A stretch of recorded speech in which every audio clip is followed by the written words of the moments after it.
Canada میں منعقد G7 اجلاس اس بار عالمی اتحاد کا مظاہرہ کم اور اسرائیل ایران تنازع کا دباؤ کا عکس زیادہ بن چکا ہے۔ برطانوی وزیر اعظم کیئر سٹارمر نے کشیدگی میں اضافے کا خدشہ ظاہر کرتے ہوئے فوج مشرق وسطی بھیجنے کا اعلان کیا ہے۔ اجلاس کے میزبان کینیڈین وزیر اعظم مارک کارنی نے مشترکہ اعلامیہ جاری نہ کرنے کا بھی فیصلہ کیا ہے، جو اختلاف کی علامت ہے۔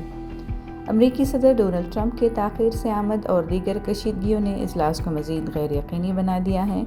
بھارتی وزیر اعظم نریندر مودی اس اجلاس میں خصوصی مہمان کے طور پر شریک ہیں۔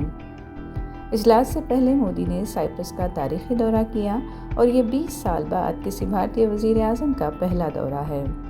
صدر نکولاس کرسٹوڈولائڈس نے ان کا خصوصی استقبال کیا۔ یوکرینی صدر زیلنسکی بھی اجلاس میں شریک ہیں اور ان کی ٹرمپ سے ملاقات متوقع ہے۔